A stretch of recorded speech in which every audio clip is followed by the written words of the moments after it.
This program is presented by University of California Television. Like what you learn?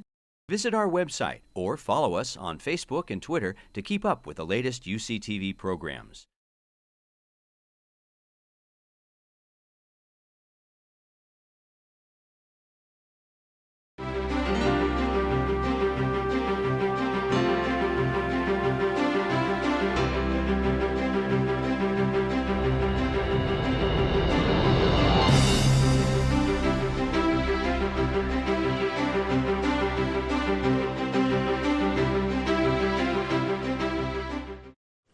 Okay, Dante, we're going to start. This is Dante Di Loreto, who is a graduate of UC Santa Barbara, and you are a theater major here. Yes. Yeah.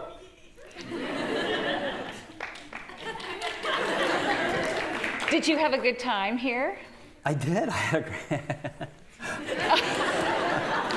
I told you I told you Nobody some of the can things hear that us. happened. Yeah, when I was a student Yes, here, you did. I told you people smoked in class. There was people had sex with teachers. It was crazy time.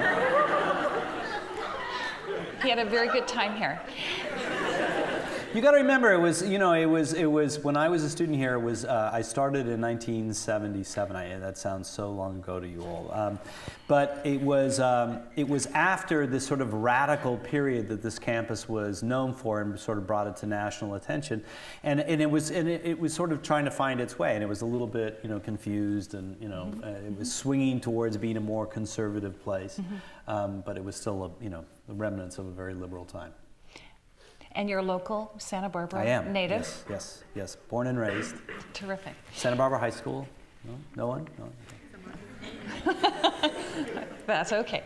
And after you graduated from UC Santa Barbara as an actor, you worked as an actor. Yes, I did. I went. I left here and I went to UC Santa Cruz, who had a summer Shakespeare festival, and I became. There's this thing called sort of the I-5 circuit for actors, where from the Oregon Shakespeare Festival in Ashland up to Seattle, down to San Diego, and I could be very loud. And you go to the Oregon Shakespeare Festival, and they're a 1,000-seat outdoor theater, and you have to talk very loudly, and I could do that. So I found it great success. Terrific. Yeah. Then you worked for about 10 years as an actor, and then you went to graduate school. Yes. At the American Film Institute. Yeah, there's a transitional period there, because I worked in theater as an actor, and then I went to LA and started working in episodic television and trying to find film roles, and then you become frustrated because you're constantly waiting for somebody else to create another opportunity for you to ring the phone, and we started producing then. My friends and I, we played at producing and produced little pieces of theater. And the first thing I ever produced in LA was a play called Look Back in Anger. That's John Osborne, right? And it was directed by an unknown actor at the time named Forrest Whitaker, and we were so wildly unsuccessful at that Samuel French sent us a letter saying, you can never produce another one of our plays, because we didn't realize that the text was really sacred. You can't change the text, and Forrest's idea was that this play was really relevant to a contemporary audience, so we're going to change some of the lines and give it a very contemporary setting.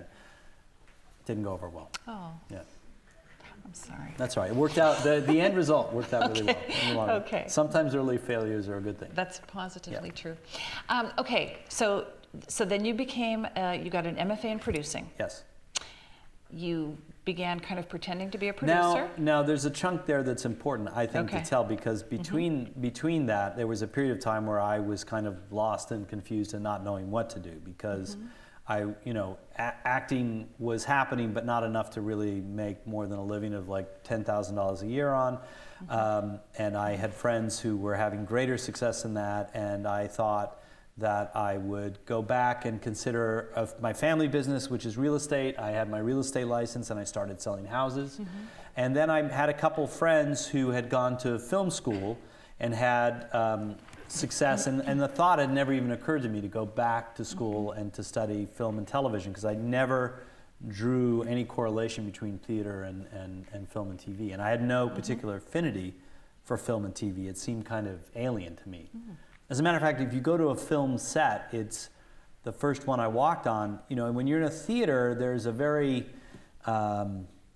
you're all working together to create some particular piece of suspended disbelief that evening, that moment, and everybody is focused on that. And in a film set, you might as well be in the port of LA, because there are guys in tool belts and truck drivers and you know, guys hanging from the ceiling, and no real central focus, and there's nothing that you're creating in the moment that you're taking away with and going, wasn't that great? You know, we had this conversation recently because we just made this film for HBO called The Normal Heart, and there's no moment of ceremony where you recognize that you've completed it. And you know, that particular project was 18 years in the making. So, you know, if this is the beginning of the project and that's the end of it, the period where you're actually making it is like that much. And so it's a very, very different environment. Yes.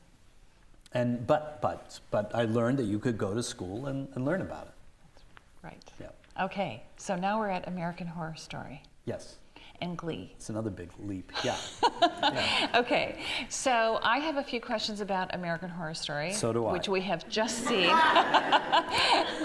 Okay, the one thing I can't do is talk about plot or character, or like I just can't. I promised you, I did have a question here. Sworn to secrecy. He's refused to answer a priori, which is, because Ryan Murphy did indicate that everything is interconnected. He just gave an interview, and that he's dropping clue by clue by clue, some kind of grand scheme for all the different seasons.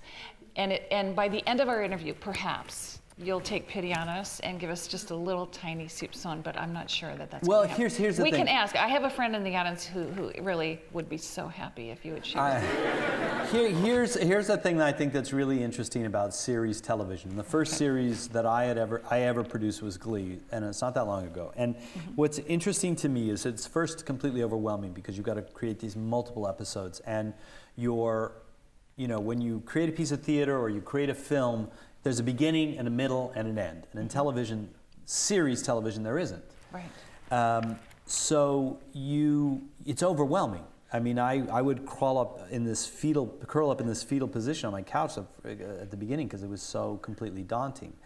But what's interesting is it's a completely interactive experience, and I don't think people actually are aware how interactive it is. In other words, you respond to a character, to a storyline, to an arc, to a joke, and we can hear you respond, we can hear you laugh, we can hear you talk about it to your friends.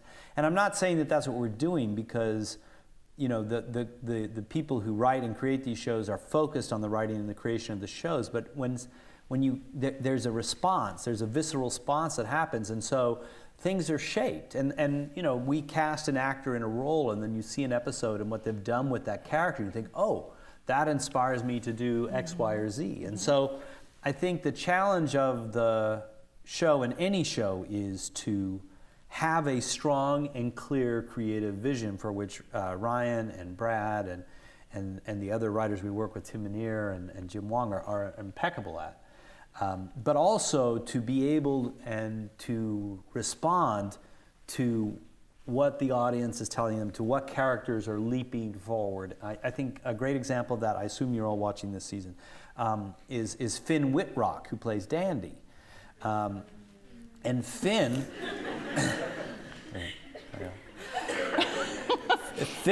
Finn worked for us on The Normal Heart, and he had, you know, a fairly small role. I don't know how many of you saw that, but he was very noticeable. Like you wanted to know more about him, and that created this opportunity in Horror Story. And he's so interesting, and the character the writers have created for him is so interesting that you just want more.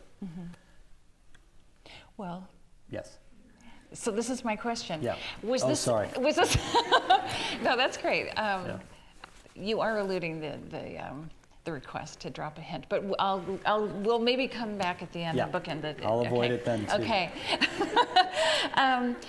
Tell us a little bit about how this series originated, and was it conceived as an anthology series with separate characters, separate settings, with a through line? How was it conceived? Well, I tell you how I remember it, Okay. and I reserve the right to be completely wrong about this. But you know, the original premise was that of a haunted house, and the idea of a place being so significant that it could become the center of a television show. So it was conceived of as an anthology. Let me turn this off. Let me just make sure no one is on fire and no one's hair is. It was conceived as an anthology series, but I believe the thing that changed most dramatically was that it became very clear early on that no one was ever going to go back to this house, because who in their right mind would set foot in that haunted house again after everything that had happened in it? And I think it excited in the writers the possibility of actually bringing back the cast and giving them a new setting and creating this Playhouse 90 kind of experience, because they were such a terrific cast and they were all so facile and thrilling to watch that you wanted to put them in another setting and environment. So they became, you know, The repertory company. the repertory company.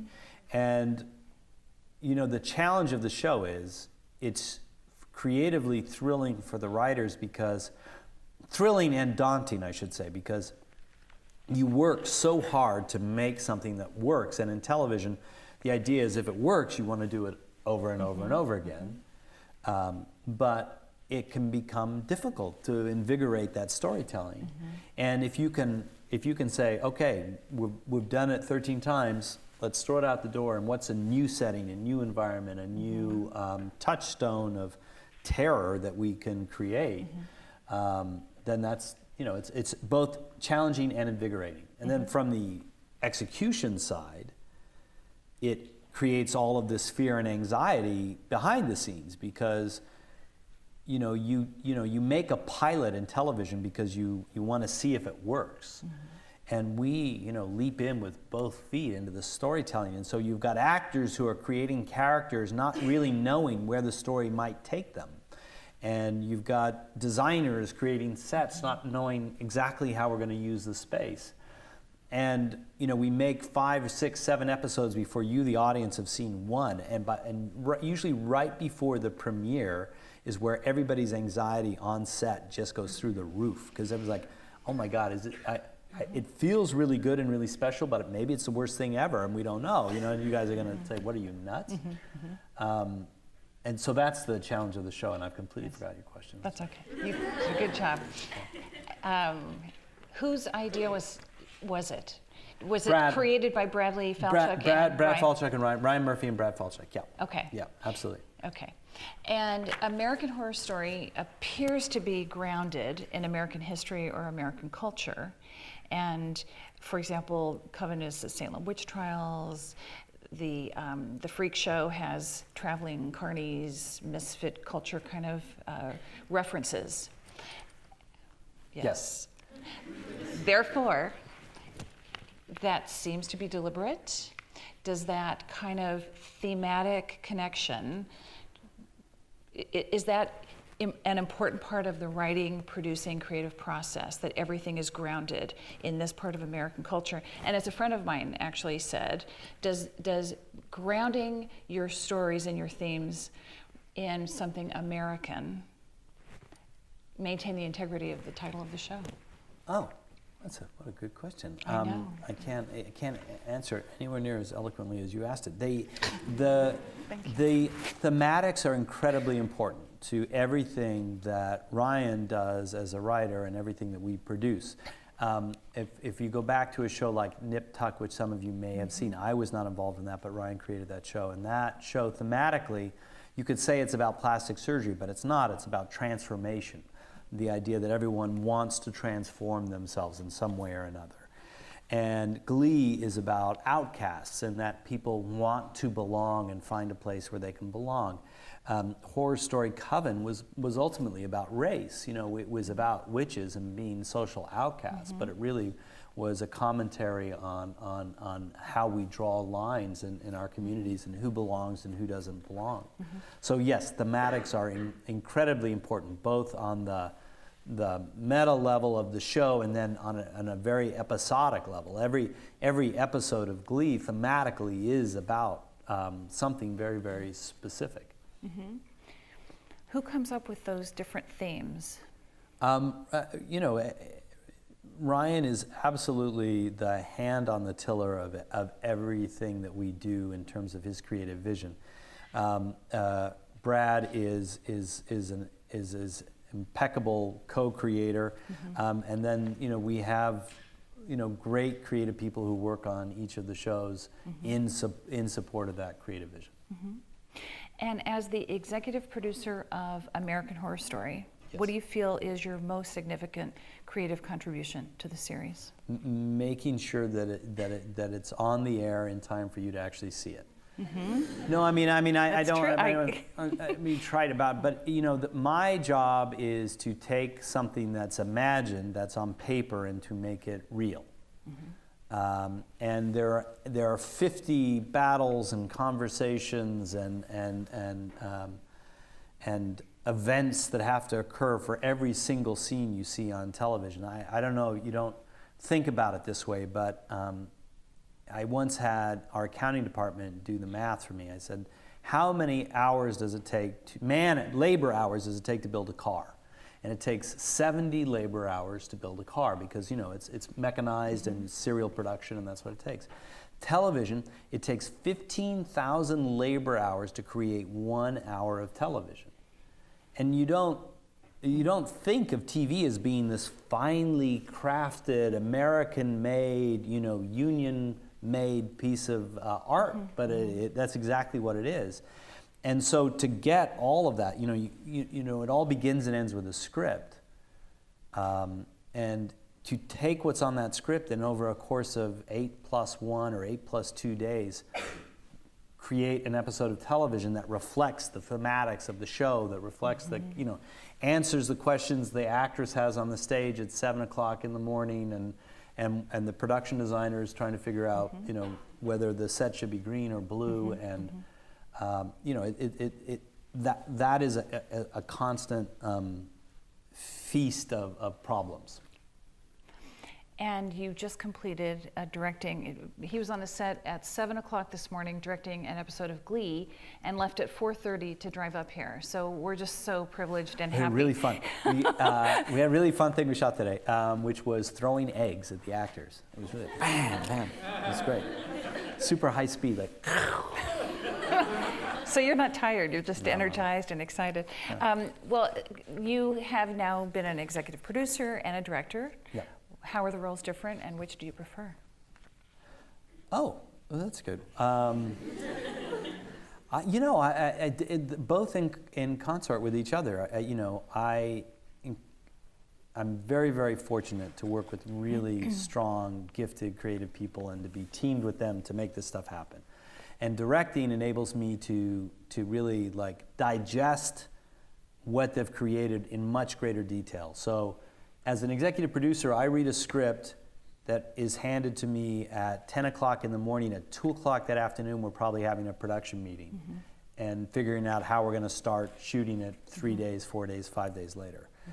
As a director, you read it over and over and over and over again. You stand on the set and you look at the scenery and you figure out where is the actor going to enter and exit. What are the thematics of this particular scene about? So you get to digest it in a much more clear vision. And also I get to deflect. Like I say, I want 50 eggs filled with false yolks, and somebody else has to figure out how to make that happen. So you get to do the fun stuff.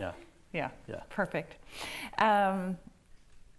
What is it that No, but to answer your question, they're both. That's okay. They're both about fulfilling the creative vision of the writer, and in television specifically, the writer is the beginning, the middle, and the end of the entire process. So for any of you who are interested in television, if you're not a writer, start writing, and if you still don't think you're a writer, then find a friend who's a writer and become their best friend and figure out how to make their stuff happen. Because frankly, you've got access to everything to make a television show. When I was a student, you know, yes, there were these enormous video cameras, but you couldn't, I mean, there are sections of Horror Story and Glee that we've shot on Canon D5s or GoPros and on a stick.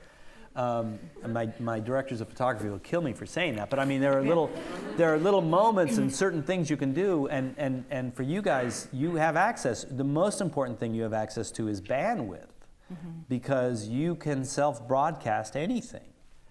And you know, you may not have an audience now, but if you create a compelling enough piece of entertainment, you'll find an audience. I also think it's important or interesting for you to talk about the fact that you're an actor. I bet that has greatly helped you as not only a director, but also as a producer. I have heard that studying acting not only makes you a better writer, but an incredibly good director. Would you agree with that? Yes. And a producer as well. You know what it takes to get your day. Well, as a director, I have more respect for actors, and as an actor, I understand that it's really difficult. It's, you know, if you've not stood on a stage in front of an audience expecting things to come out of your mouth, you don't know that sort of terrifying and that terrifying moment of giving up and giving over. And on a television set at 7 in the morning or 2 o'clock in the morning, you know, you're being asked to do something that's incredibly emotionally vulnerable and exposing, and you know, some guy's hammering in the corner and somebody else has got a cup of coffee, and you've got to focus on the scene and what's happening. It's incredibly difficult. Yes. But it's also something that everybody thinks they can do, right? Because everybody acts all day long, right? We're all pretending all the time. Every day I go to work and I drive through the gates of Paramount, I feel like I'm pretending. I mean, like I feel like I'm putting something over on somebody. That's because you're a modest person, Yeah. I think, yes. Let's switch gears for a moment. Why do you think all the different types of horror that are shown on American Horror Why Story? do you guys like horror? That's my question. Why does it resonate so profoundly with people, but also specifically young people are responding to this in an almost cult-like way? I sat at a table on Friday night with a 13-year-old, 12-year-old boy who in front of his parents was going, "I want to talk to you about Horror Story, and not the really weird, kinky sex stuff." And their parents were like, "What? What?"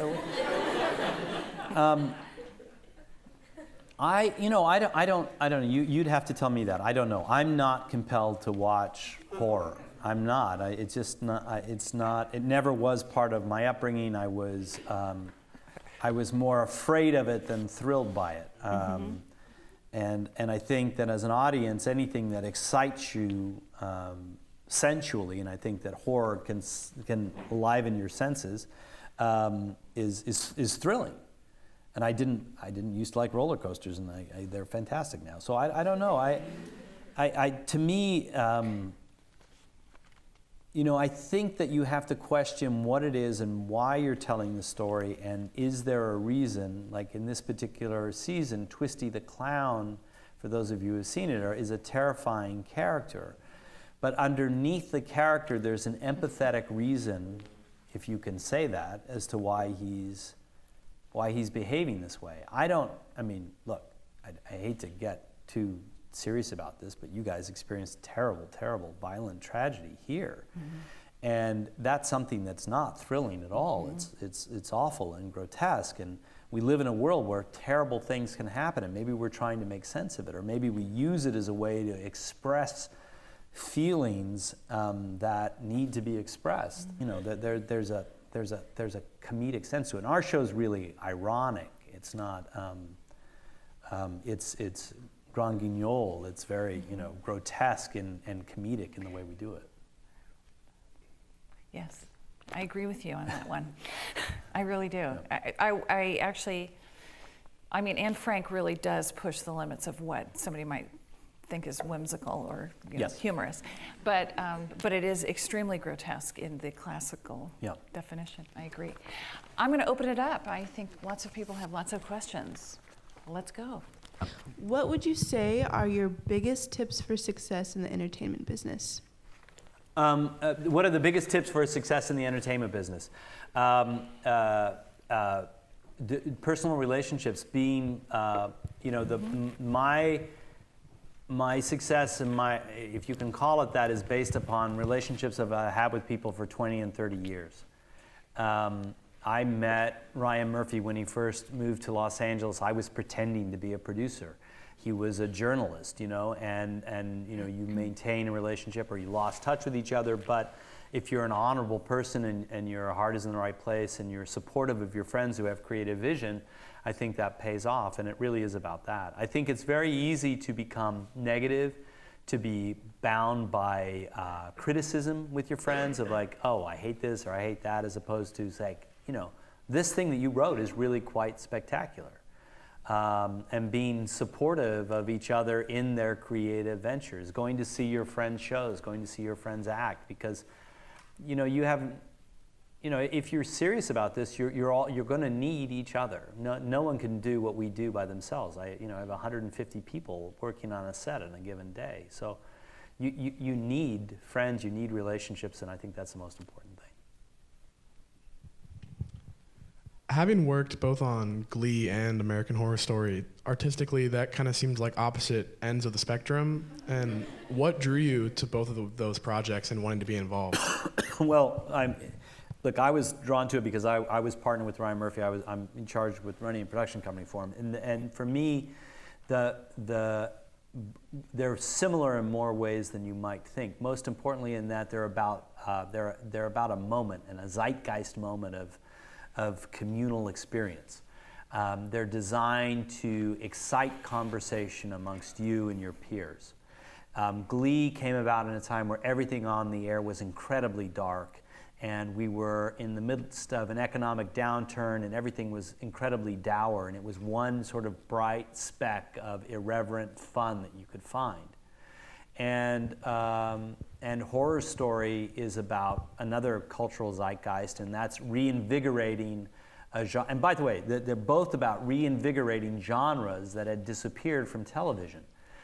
Horror had disappeared from television. Musicals had disappeared from television, and they were both very specifically conceived to excite those, and consequently to get you all talking, because there are kinds of television shows that other people can create that are incredibly successful financially, but you don't sit around and talk about on a weekly basis.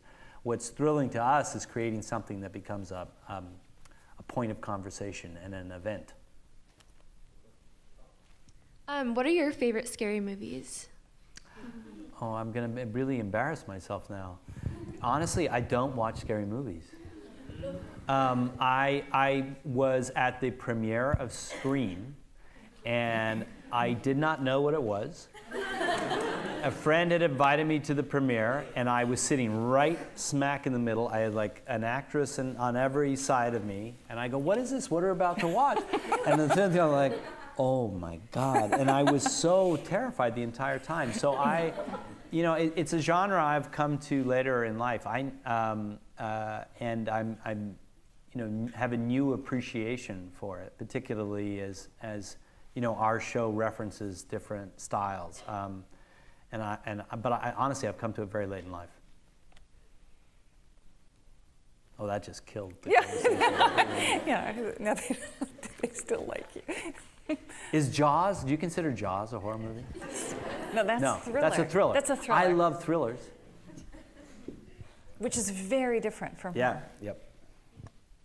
Yes? Yeah, hi. I wonder if you could talk a bit about the look of American Horror Story. It's really distinct. I was noticing, I haven't seen it ever on a big screen like this, and there are all these crazy angles and fisheye lenses and stuff. I wonder if you could talk about how that look came about. I feel like it doesn't look like anything else you see on TV.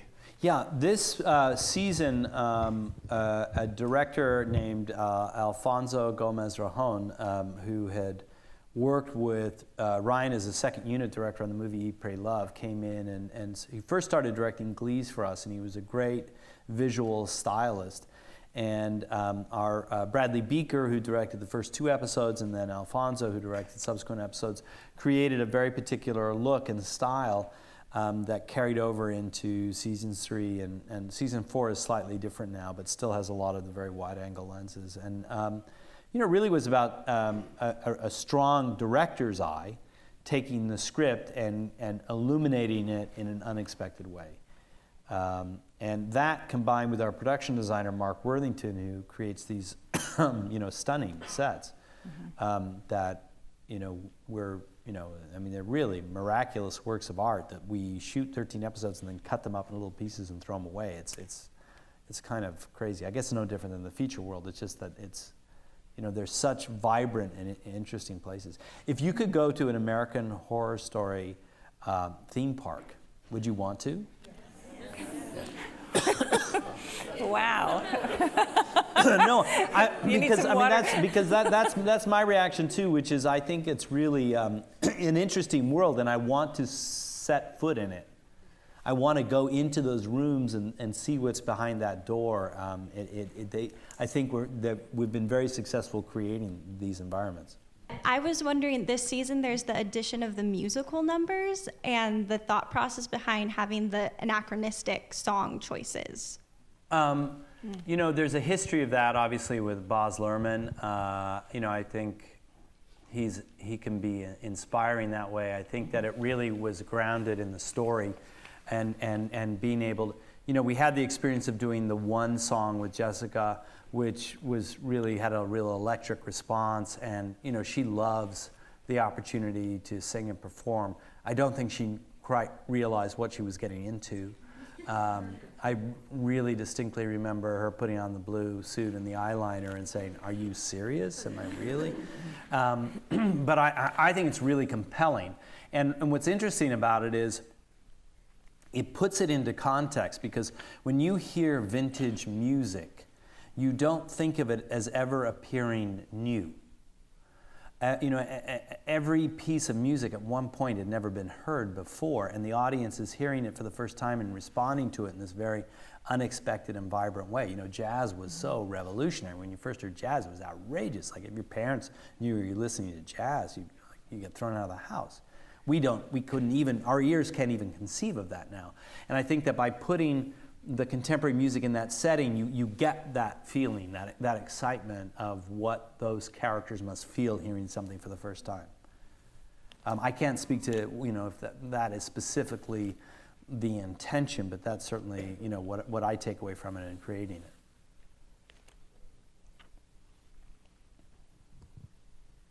Hi, I wondered, between your experience, it sounds like with multiple jobs in theater and multiple jobs in film, I wondered kind of what translates back and forth, and if you could talk about what surprised you or was interesting going back and forth, whether you had personal preferences or anything.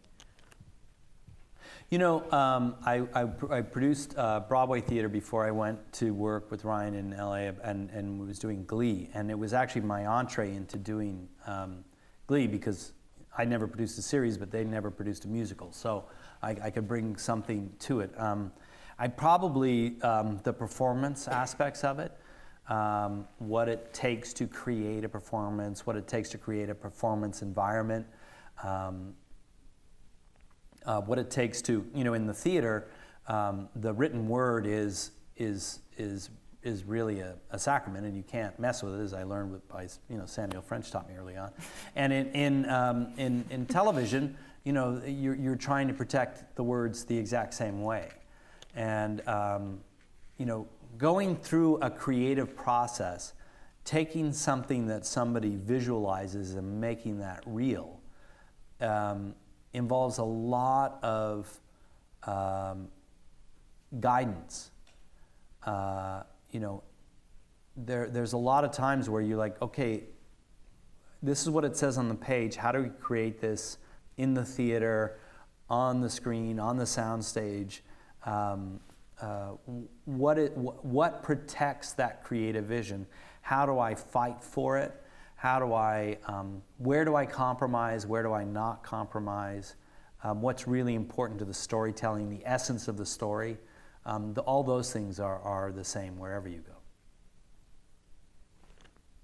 Because inevitably, you don't have enough resources to create what you're trying to create. And you have to decide, well, you know, what are the sacrifices we're going to make and what's important to protect. And having an understanding of that process and the writing process, I think, is really important.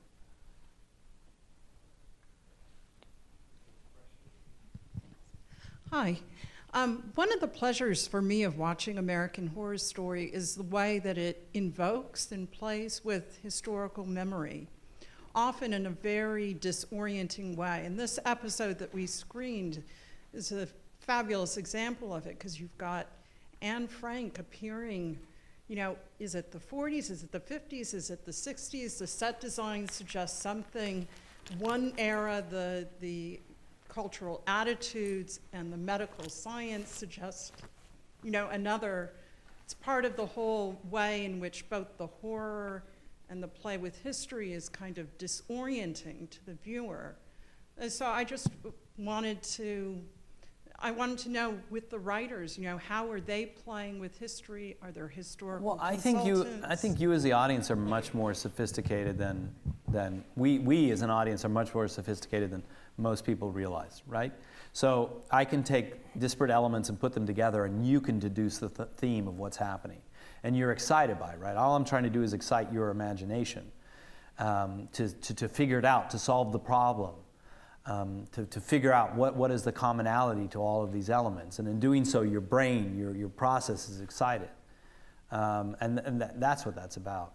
We saw that in theater a lot in the 80s. There was a lot of, you know, you'd take a classic text and put it into a completely different environment, and maybe shift that environment from act to act. And this is doing the same thing. I think if I can cause you to sit up and pay attention and to ask questions, then I've created a more successful form of entertainment than if you are lulled by the experience into a kind of inaction or complacency. Do you have a consultant? Do you have a team of consultants that help with these cultural touchstones? I mean, because they're pretty potent. The writers do an immense amount of research for every season. Mm-hmm.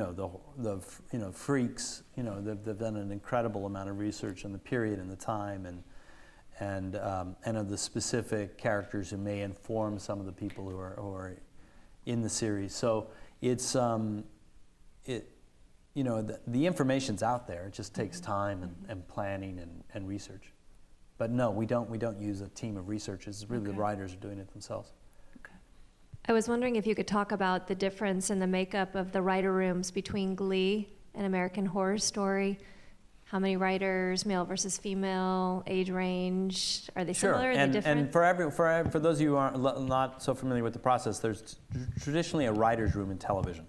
So, a pilot is created by a person or group of people, and then you have to produce such a volume of work that you bring on more people to help do that more quickly. And on Glee, we have at the peak there were about 9. Now we're down to about 7 people, like 2 women, 5 guys.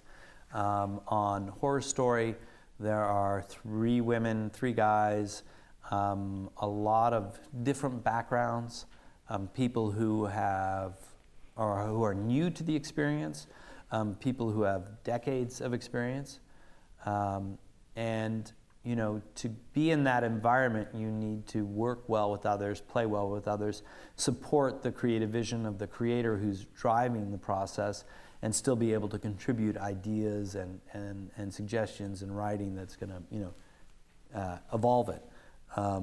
Our writing is a group process on the shows. I'm not in the room. I'm usually on set or in our production offices, and in the room, the story is broken and then broken into pieces, and different writers might write different pieces. For instance, Ian Brennan on Glee writes all of Sue Sylvester. He's got a very particular comedic voice that's incredibly well suited. And Brad Falchuk might write a lot more of the emotional stuff, the Will Schuester stuff. And yet they all cross over. I shouldn't say it's ever one or the other, but they all have strengths that will be played to. So Brad's writing for Glee and for American Horror Story? Yes. Usually Glee in the morning and Horror Story in the afternoon. A lot of crossover with the teams. Just myself and Brad and Ryan crossover to the shows. Falchuk, Bucher. Yes, myself, Brad Falchuk, Brad Beaker, and Ryan Murphy. Right. Seems like. And Alexis Martin, who is in post-production with us. Yeah. He's a producer on the show. And then we have a new show called American Crime Story that you'll see a year from January. I think people wanted to know about that. It's in the press, right? It's in the press? You mean the program? Yeah, it's been announced, hasn't it? Yes. Yes, it has been announced. Yes, because some students. We're breaking it here. No. I would be fired so fast. It was broken in the press, yes, and a number of students asked me to ask you about it. So Good. They're curious. Okay. Yes. The idea is to take the same approach of an anthology, not necessarily the same approach in terms of cast, because we want to deal with true crime and dissect true crime. And the first season is going to be the Oj Simpson Trial. And it's really not about OJ, it's about the trial and what it did to the country and how the country responded to it, and it's the birth of tabloid journalism. And most fascinatingly and relevant to today, how the response to the crime and the trial was incredibly divergent, drawn upon racial lines. The black community had a very, very specific response to it, and it was usually very much at odds with the white community's response. The black community absolutely saw OJ as an innocent man wrongfully accused of a crime, and the white community absolutely saw him as a wife beater who had killed his wife. And we're still experiencing that. We're still going through that in Ferguson, and so that's the first season. Great. And it's impeccably written by Scott Alexander and Larry Karaszewski, who wrote People versus Larry Flint and Ed Wood and Bright Eyes, which is the Tim Burton movie that's coming out on Christmas. Hi, I have a question. What have you learned the most from American Horror Story as an executive producer? To face my fears. Quite honestly, my personal fears. I hate that it's so cliche, but I'm on a show that's about this, but it really is about that. I mean, there are things and there are times where I've been completely overwhelmed and completely flummoxed by something and terrified of the consequences of action or inaction, and it's a great steamroller. You have to just jump on and go, learning that. And learning that also who to listen to is really important, and protecting the creative vision, are all things I had to learn, and very often out of a place of great, fear or terror. I'm quite seriously, when I started, there were times there was a time where we were doing 2 episodes of Glee on the same day, and I was curled up on my couch because there was no one to turn to go like, what do we do now? When a problem happened. And the other day we were shooting 6 episodes with 4 different units in 2 cities. It's a huge volume of work, but it's about facing your fears. Okay. Well, I think you're doing a wonderful job. Oh, thank you. And on behalf of UC Santa Barbara, who is very, very proud of you, I'm really honored that you're here today. And thank you so much for coming and making this really, really heroic effort. Thank you.